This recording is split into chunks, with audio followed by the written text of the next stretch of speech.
Greetings to Cheating Story Lab. Share your location below. Today's narrative revolves around trust, family bonds, and the surprising sources of justice. I thought I knew my spouse, Victoria, having spent 8 years married. We seemed to have constructed a sturdy relationship, a genuine bond. I believed I grasped the workings of my extended family too. However, life occasionally reveals that those closest to you are capable of the most profound betrayals and sometimes the unforeseen sources of support. I am Tyler, and this is the account of how my sister-in-law transformed into both my sworn adversary and my unanticipated rescuer, all within a single, heart-wrenching summer afternoon. Victoria and I crossed paths in college. She was pursuing communications, while I was engrossed in business. We had a relationship that appeared flawless from the perspective of onlookers, a blend of her extroverted charm and my analytical reserve.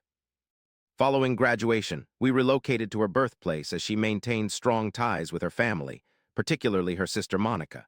Being 2 years younger, Monica and Victoria had always been inseparable since childhood. Victoria often recounted tales of their close friendship where they shared clothes, secrets, even high school boyfriends. I found it endearing, the sibling bond they shared. Single and employed as a photographer, Monica spent considerable time at our house.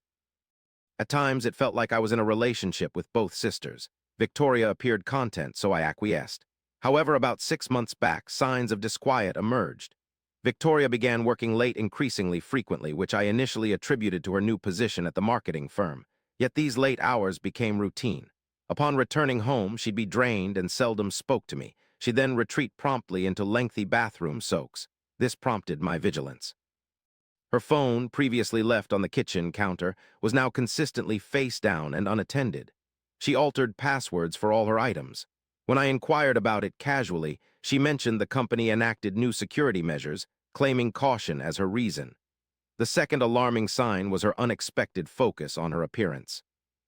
Victoria, who had always been attractive but low maintenance, started purchasing new clothes frequently, dedicating extensive time to work attire, and even switched salons, opting for one across town instead of her customary location.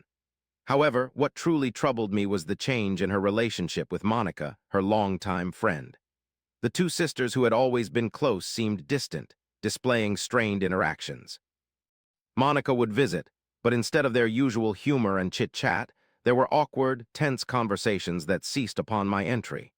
I attempted to discuss the issue with Victoria, yet she dismissed it. Monica's dealing with personal problems, making her hard to get along with. She requested some distance, an unusual request given their long-standing friendship. The climax occurred 3 weeks ago at Victoria's business summer event. Held at a downtown hotel, partners were invited. I was excited about it since Victoria and I hadn't been connecting recently, hoping a fun night out could revitalize our relationship.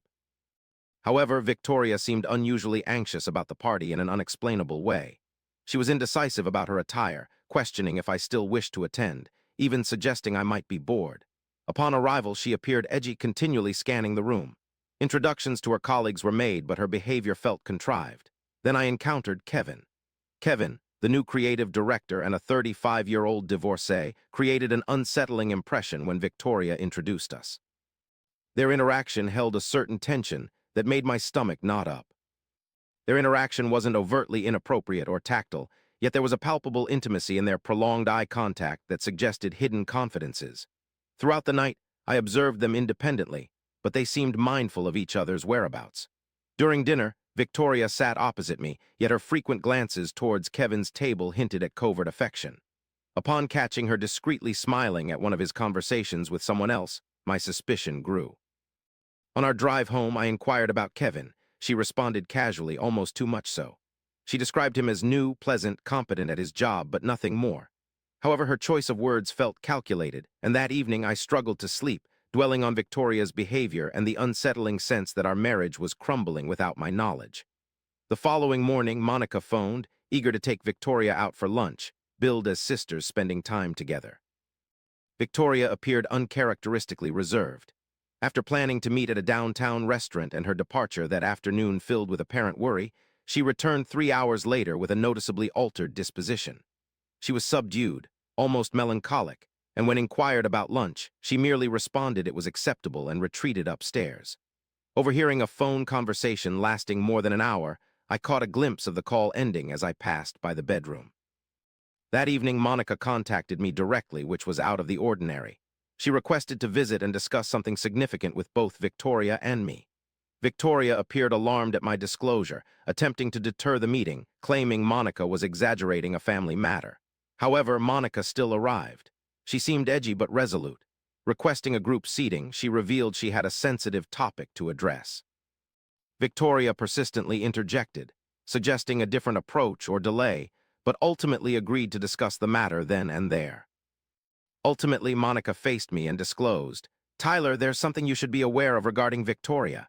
The room fell into an abrupt hush.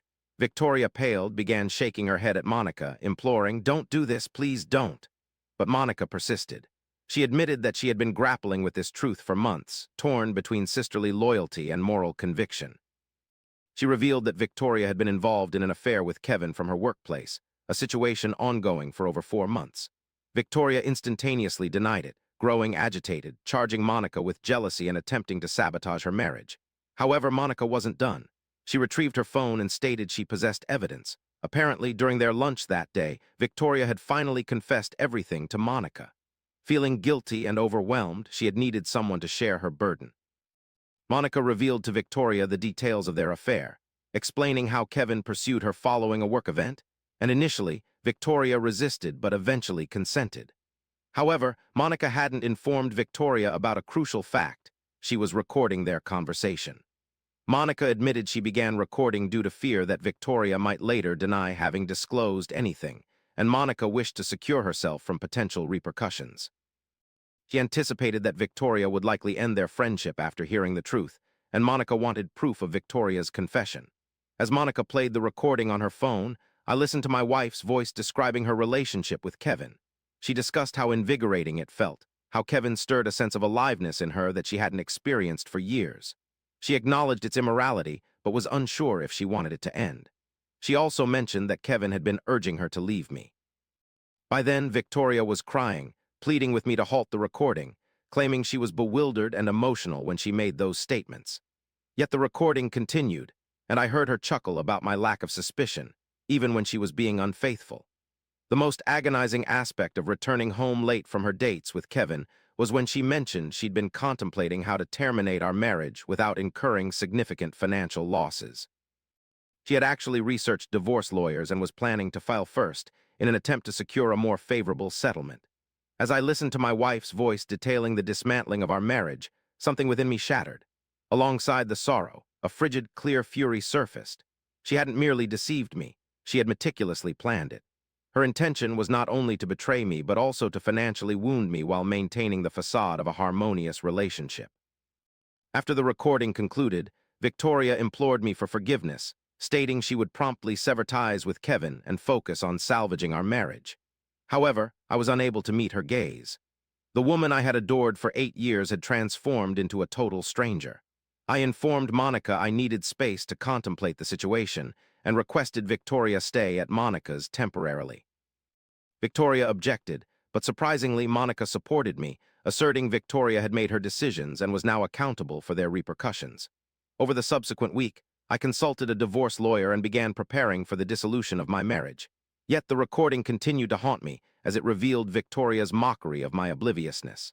I felt ashamed and desired her to experience a fraction of that humiliation.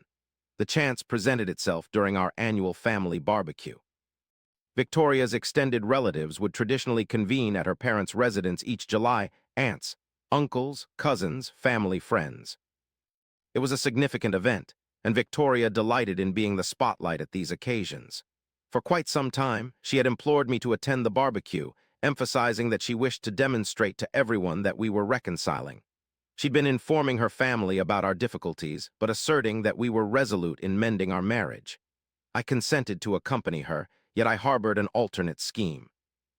On the day of the barbecue, I took meticulous precautions, transferring Victoria's recording to a Bluetooth speaker and ensuring the sound was unambiguous. When everyone had congregated in the backyard, around 30 people in total, including Victoria's parents, grandparents, and her cherished aunt who always doted on Victoria like she was her precious child, Victoria was at ease, chuckling and assuming the role of the contented spouse grappling with minor issues alongside her devoted partner. She frequently touched my arm, and made remarks about how we were more resilient than ever. Following dinner, Victoria's father typically offered a toast. This year, he spoke on the topic of familial loyalty and expressed his immense pride in Victoria for being such a dedicated spouse and daughter. As everyone lifted their glasses, Victoria radiated with admiration. It was then that I stood up, indicating I wished to contribute to the toast. I retrieved my speaker and shared that I desired for everyone to listen to Victoria's true sentiments about our marriage and family. Before anyone could respond, I activated the playback. The air in the backyard filled with Victoria's voice, detailing her affair with Kevin, her deception, and plans to divorce me for financial gain. The most distressing moment for her family was hearing her chuckle about how effortlessly she had managed to deceive everyone, including her parents. The ensuing silence was profound. Victoria urged me frantically to halt, attempting to seize the speaker, yet the broadcast had played out sufficiently for everyone to comprehend its contents. Her mother burst into tears. Her father appeared decades older in mere seconds.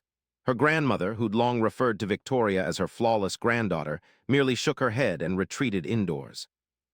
Victoria endeavored to clarify, to soften the impact of what had been heard, but there is no justification for one's own voice detailing betrayals of a family's trust. I departed the barbecue without another word. I filed for divorce, and Monica has supplied the recording as proof of Victoria's infidelity and money mismanagement. Victoria persistently tries to reach me, but I've moved on. Essentially, the family has shunned her. Her parents are heartbroken, and most of her kin have signaled their disgust towards her actions. She's cohabiting with Kevin, yet their relationship appears strained, as the secrecy has been lifted. Monica and I have grown closer due to this situation. She confided that she'd wrestled for months with Victoria's infidelity, caught between family allegiance and moral duty. She admitted that recording the conversation served as a safeguard, but she hadn't anticipated its use in such a manner by me. People occasionally inquire if I regret exposing Victoria so openly. My response is consistently negative. Victoria humiliated me privately for months with her deceit, lying to my face and plotting my financial ruin. She deliberately hurt me while feigning love. The recording unveiled the truth, and I shared that truth with everyone else. Victoria's reputation was shattered, but she was the architect of her own downfall through her actions. Ensured that those she deceived learned her true identity, justice may not always be appealing, but it can be essential. At times, it even emerges from unlikely sources such as a conscience-stricken sister-in-law wielding a recording device. For those among you currently grappling with deceit in your personal lives, bear this in mind. Truth has an uncanny ability to surface eventually. When it does, be prepared to respond accordingly. Thank you for tuning into Cheating Story Lab. If you value justice, hit the like button and subscribe for more authentic tales about betrayal, retribution, and the aftermath of broken trust. Share your thoughts below. Would you have acted as I did or opted for a different approach?